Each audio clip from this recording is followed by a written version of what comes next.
Good morning, Illini, and welcome back for another Healthy Illini podcast. I'm your host, as always, Matt Schrock, and somehow we are already halfway through December, and that means the semester is almost over, and for a lot of students, it means heading home for break. And with that comes altered schedules, altered routines, and often altered relationship dynamics for a couple of weeks. So we're here to talk about ways you can stay well to excel while on break. As we dive back into the topic of staying well at home, I'm happy to be joined by a number of our students here at UIUC. First off, we have Alexis Cronus. She was part of our stress management podcast a few weeks ago because she's a stress management peer here on campus, and she's an undergrad in the School of Social Work. Alexis, thanks for being here again. Yeah, thanks for having me. I'm so excited. We're also joined by another stress management peer, Celeste Acosta. She's a junior in molecular and cellular biology and psychology. Celeste, thanks for being here. Thank you for having me, and I also struggle with saying my major, so don't worry. And then rounding out our trio is Monica Turchin. She's with the sexual health peers, and she's a junior with community. And rounding out our trio is Monica Turchin. She's one of our sexual health peers, and she's a junior with a community health major. Monica, thanks for joining us. Thanks for having me. Okay, guys, so whether a student is traveling somewhere else for break or staying here on campus or somewhere in the area, routines change simply because classes aren't happening. It's a shift, and it's a sudden change in schedule for about a month. And for many of us, an abrupt change like that, abrupt change that routine can be difficult to manage. So in communicating with all of you prior to this recording, you all started off mentioning how important self-care is. So let's start there. What do you mean by that? What does self-care mean specifically in the context of a semester break? Yeah, I think self-care is definitely different for everybody, and I think it can change in different seasons. For me, it is really taking care of my mental and physical health, whether it's like taking a long bath or a hot shower, or listening to music that I like, or even treating myself and getting Starbucks and my nails done. I actually have a list that I write out to where if I'm like super stressed out, I go and just look at my list really quick and say, okay, that's the one I'm choosing. I'm going to go do it. I'm going to like focus some time on myself, whether it's just for 5-10 minutes or whether it's a morning by myself. Yeah, and for me, self-care specifically as a student during breaks is, I know a lot of us use that break time to work because that can be hard while we're in classes. So not overworking yourself, not choosing to do tons of hours, but having a good work-life balance during those breaks. Because it is a break, you need a break. You need to take some time for yourself. Yeah, I agree, like with both of you. I think for me, it's also like having that balance, like you said, Alexis, because sometimes, especially with the past 2 years of kind of isolation being the norm, like spending time for yourself to relax, like to me personally kind of turned into like a negative thing if I did it for too long. So also trying to spend time with my family or like friends that I haven't seen in a while is also a form of self-care, because I feel like I'm in the present. I'm interacting with people I don't get to interact with a lot. So yeah. I know that for a lot of people during break, you're so busy trying to squeeze in holiday events, squeeze in time with friends you haven't seen, squeeze in time with family, work, those types of things. But I think what I'm hearing from you is that you really need to also make sure you're mindful and focusing on your own happiness and how you feel in the midst of all of that. Would that be an accurate statement? Definitely. Yes.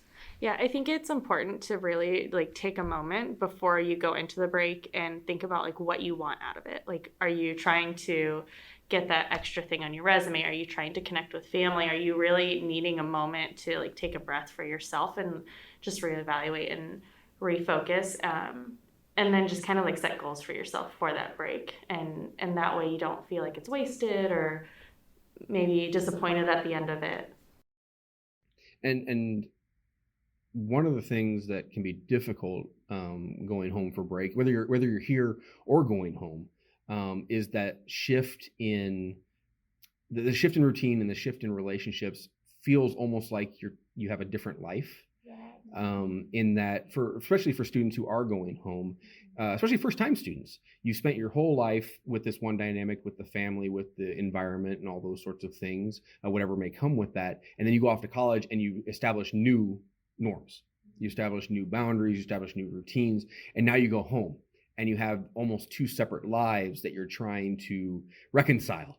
And that can be really tough to do that, especially when you have other people who have not been a part of your new norm, who are kind of used to the old norm and how that works. So it can be really stressful going back into an old routine and things like that. So just what would you suggest to be mindful of if you're heading back into that an environment that you've been in before? How do you really analyze healthy versus unhealthy relationships and habits and things like that? Is there anything that you would suggest or any tips you would have for that? I think one of my first tips is something that I struggle with still to this day, but I feel like going back from like constantly being on school mode to being on, okay, I'm back home, I don't really have much to do mode. My sleep schedule kind of always is the first to fall apart because I'm like, I have so much time to do everything that I couldn't do over the semester. So I'll start sleeping in really late and then waking up super late in the afternoon. Then you realize like, oh, you're going back to campus next week and you've been sleeping at 3 a.m. for like 3 weeks. So it's like, it's kind of hard to keep a good like schedule, I guess, because there's so much that you want to do that you didn't get to do. So my suggestion would be to kind of still try to go to sleep and wake up at the same time, that not like super early, like definitely like take your time to sleep in a little bit and get that rest that you need, but make sure that it's like consistent over your break. Definitely. And in terms of healthy relationships, a lot of people don't really like to be vocal about this, but going home for some is really difficult. They don't have healthy relationships with their family, and they feel kind of like they're required or they have to go home because it's the holiday season. So to work through that, set boundaries with your family members. If you're able to stay on campus and that feels safe and comfortable for you, do that and make sure you have a support system here and healthy relationships here. But the same goes too. Some people have a really hard time on campus and haven't created positive relationships. So going home might be really positive where you have a great relationship established with your family. So it's all about just figuring out what works for you and who you enjoy being around. Yeah, I think it's really important to think about like what your triggers are. Like maybe, okay, this one family relationship is really hard for me, so I'm going to set a time limit and maybe communicating that ahead of time so there are some expectations there.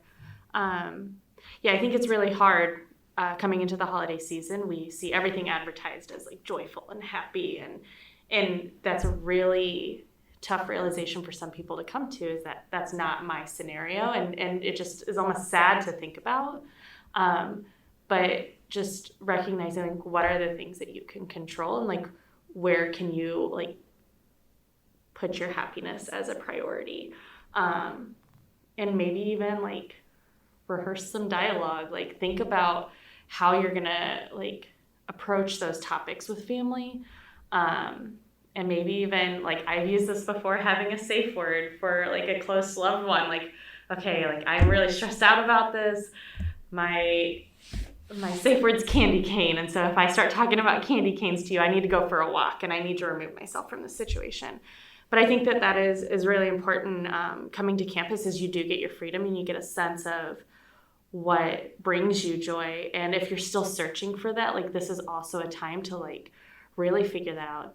Like dive into that self-care, maybe like talk to somebody, like seek help for yourself, and to help you get motivated for coming back, because that is also what break is for. Is it is a break to refresh and like push yourself into this next semester. And if you come back more exhausted than you left, then it's just gonna be a downward spiral. Yeah, it is really designed to be a break. That's what it is. And we're so good, especially college students, are so good about filling our schedules whether it's at school or not at school. I mean, during the semester, supposedly the weekend's a break. We all know how that goes, whether it be studying or hanging out with friends, and so that is, I think you're really right in talking about, you need to be very mindful of that sort of thing. Another thing too that I think is important to remember, and you guys can agree or disagree with me on this, is that in our era now of social media, we really live in what I call the Instagram facade, in that you see everybody else's pictures and it looks, holidays look like this and they do all this. It's a highlight reel, but it's a picture. And I mean, I have kids. I can show you pictures of my family that look great. I can tell you what the 5 minutes before and the 5 minutes afterward, and that was not that picture. When I'm if you don't do this, Santa's not bringing you any present, that kind of thing.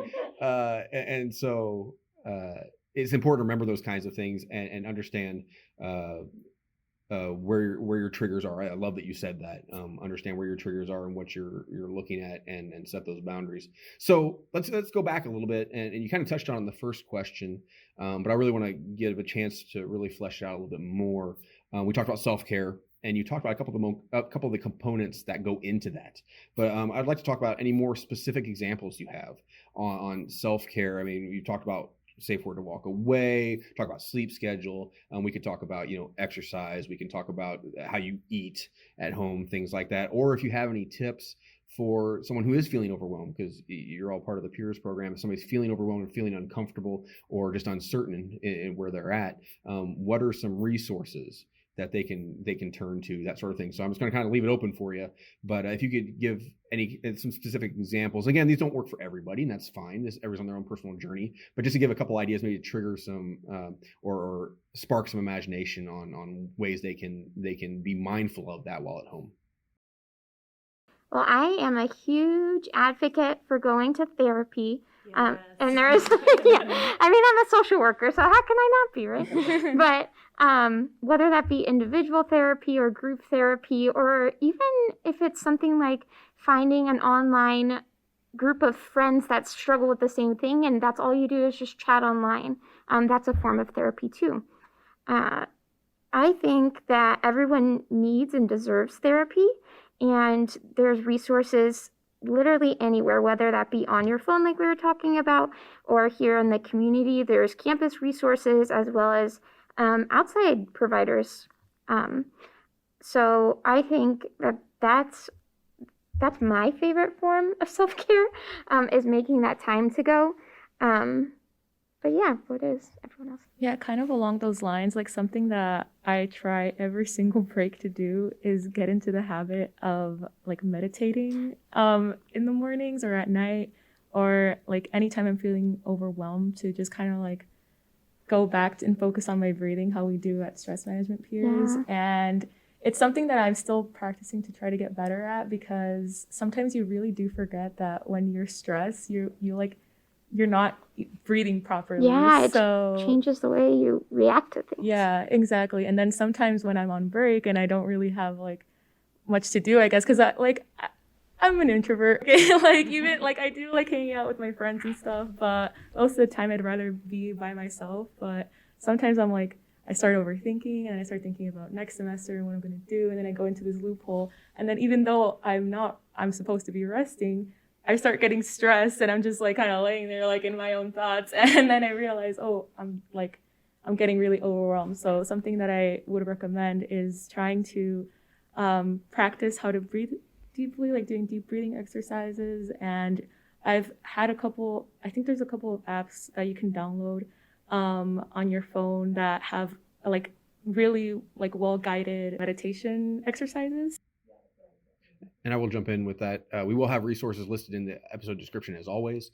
And so some of these things that are being referenced, apps, the McKinley app has the meditation stuff especially, but we'll have those in the description. So please feel free to check that out. Monica, you can share a little bit on whatever you want, but I do want to ask if you would expound a little bit upon, you talked about making a list. What does that entail exactly, or where do you even start with that idea? Yeah, so that actually was a tip that I came up with my therapist, of just like, and this is actually, I am married, and so my husband actually helps me, like if he can speak into, hey, like you're a little bit stressed, like go pick something off of your list. So just like having somebody that can speak into it before it becomes like a crisis mode. But yeah, I come up with 5-minute things, 10-minute things, hour things, or like half-day events. Something that's self-care, and I also do like free $5, $10, like, so I'm not overwhelmed on my budget. Like I talk in my classes a lot about like wellness as a whole. And so like if your wellness wheel, if you're off on your like stressed about finances or your nutrition or weight or sleep or spirituality or whatnot, you're not going to be rolling smoothly. So I am really big into introspection. So I usually try and just take stock of where I'm at. Like, okay, I'm not feeling great. What am I depleted in? Like what? And so then I just kind of like narrow it down. Like, okay, like I am like really struggling with my self-esteem right now. I haven't showered today. Like, okay, I'm going to go shower. I'm actually going to do my hair and put on a nice outfit, even if it is to go sit on the couch. I'm going to do it for myself because I deserve that. And because I know that couple of minutes just focusing intentionally on myself is going to help me get to the next thing that I want to do. Or maybe I'll feel prepared to do a FaceTime call, or like not avoid those things that are going to bring me joy. So I am a planner. I'm really organized. So that's what my list looks like. Just like free or super inexpensive things, and then also just like time limit things. Like, okay, I have a couple minutes. Like I'm going to go do some deep breathing. I'm going to like list 5 things I'm grateful for right now or like 5 things I can control, or different things like that. Somehow, we've already run through our time almost. It's crazy in these conversations; they go so fast. But it's just because the information is shared so easily and so well. Before we go, any last minute tips or thoughts on going home, staying well? Any encouragement that you guys want to offer? Yeah, I was thinking, I just want to mention to, own the things that you're struggling with, like own your stressors, because when you try to push those away, or pretend that everything's okay, it doesn't always work. And it's good to be mindful, like we've been talking about, especially during times of break, because those thoughts can really come up. So that's really good. And I would say too, just really have like a hard talk with yourself and know your reality. Like, what is your reality? Are you in a season of struggling, or is not going home for the holidays the best situation for you? And that's okay. And just like find your happiness, like where you're at in your reality and in your situation.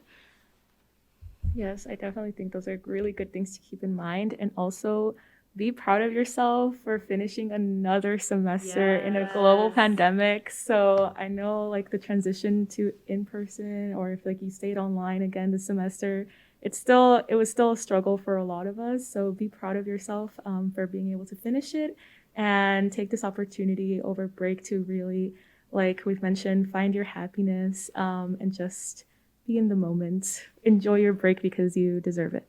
Yeah, everybody deserves that happiness. Mm-hmm. My therapist tells me to get out of my head and into the present, and just like find what's in front of you that can bring you joy. And yeah, like Celeste said, like everyone deserves that level of happiness. Mm-hmm. That was fantastic. You guys are awesome. Celeste, Monica, Alexis, thank you for being here. I really appreciate you guys taking the time to talk to me today. Thank you. Thank you. Semester break is a welcome pause in academics and offers students a chance to take a breath. But that can also bring some stress and anxiety with the sudden shift in routine and relationship dynamics and things like that.